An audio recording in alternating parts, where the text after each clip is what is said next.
Hi everyone! I'm filming this on day 2 of the sequel that nobody really asked for, but we all knew was probably coming anyway.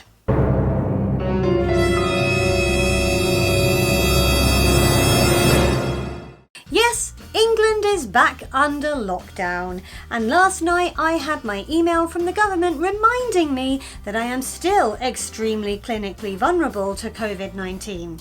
You know, in case I'd forgotten.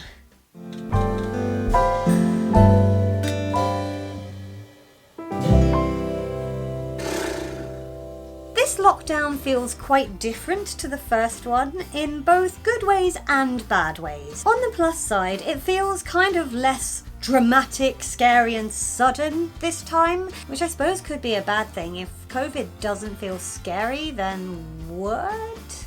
It's still scary. I'm still very scared that I would catch it and die. Besides which, I'm not really changing anything this time. Last time there was a lockdown, I had been going out to my then job and going to chorus and socializing with people and living a normal life. This time, nothing's really gonna change for me. Besides which, this time you're allowed to meet one person outside your house as long as you do so in an outdoor setting, so I could meet a friend and go for a walk if I wanted to. And also this time I find myself in the position of actually running a business with Leslie, and the business registered address is her house, so if I needed to go to work in person, and I do most of my work from home, but if I needed to go to work, I can, and it will be completely safe because Leslie has been shielding. So there's none of this, oh my god, if I go to work I might die, which I had hanging over my head last time. On the downside, we've had several months of this now, and some people have decided that voicing truly terrible, hurtful, gross opinions, like it's something they should be proud of, is the way forward. You know, like the founder of Pret a Manger, who was vehemently anti-lockdown and actually said out loud, if a few thousand elderly and vulnerable people die, so be it. I'm sorry, did he just say it doesn't matter if a few thousand people like me die? I really wish that I could say that is a uniquely disgusting opinion to have, but unfortunately, ever more people have been emboldened to espouse such grossness recently. You know, people are saying things like, I am young and healthy, so why should I have to wear a mask? And why should I have to stay in my house? Lock up the elderly and the vulnerable until this is dealt with. We can do what we like. I'm sorry. What do these people think I've been doing since March? I spent 12 weeks in this house. The furthest I went was up and down the road every day for some exercise, and I only did that if I went out of the front door and saw that there was no one around.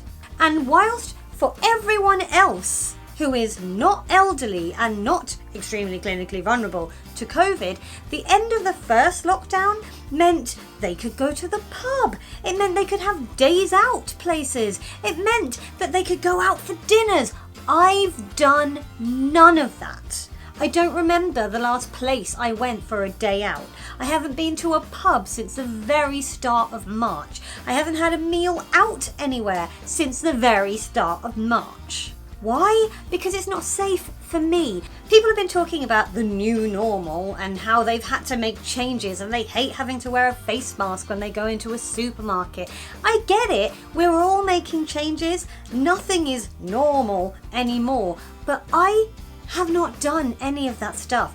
I have been pretty much shielding for the last 7 to 8 months. So turning around and being like, oh hey, we'll just go around our lives, vulnerable people can just be locked away for as long as it takes. We already are. I mean, we're still getting supermarket deliveries with all of our stuff because I only feel safe going into a shop if I go really early in the morning or really late at night. Because there are just too many people out there being like, well, I'm not wearing a mask, it's an infringement of my human rights. I made a whole other video a few months back about COVIDiots, So I don't really want to go and repeat the same rant right now, but I will say that over the last 7 to 8 months it has become very, very clear to me that there are some people out there who care about 0 people beyond themselves. It's also become incredibly clear that a lot of people have no idea what a vulnerable person is actually like.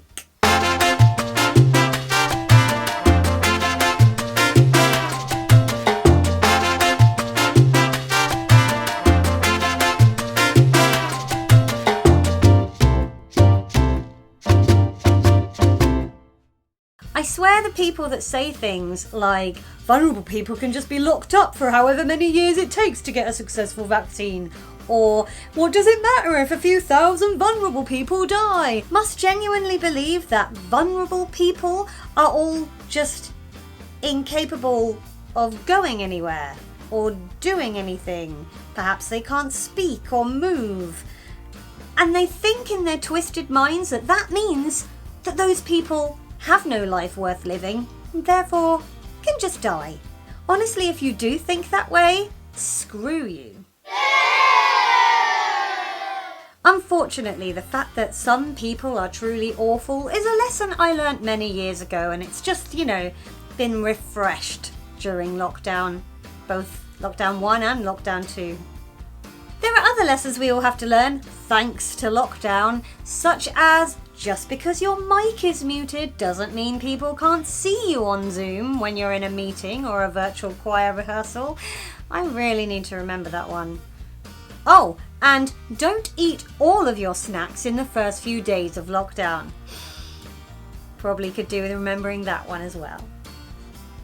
Also, don't put pressure on yourself to do all of the things.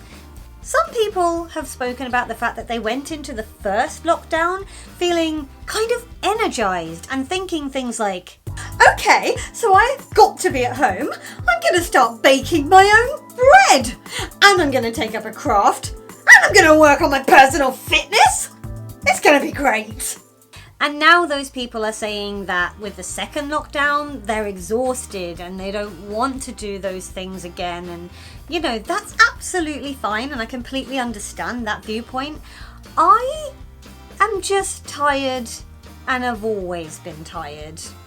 I didn't really get that burst of energy like, okay, let's do this. Let's just be locked down in the house. I'm going to do all these things. Because I was too busy, really grappling with having suddenly had a very big reminder of my own mortality via the extremely clinically vulnerable letter that I got.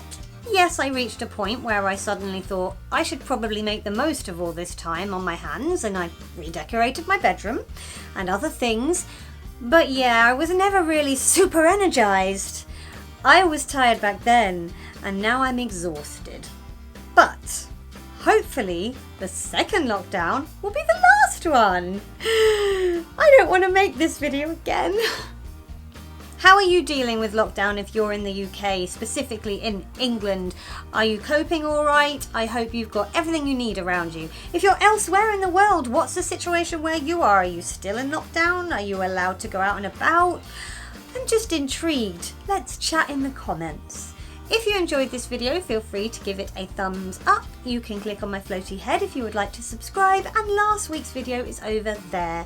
I'm going to go and do some more crochet because that's one thing I have gotten into during lockdown. Talk to you all soon. Bye!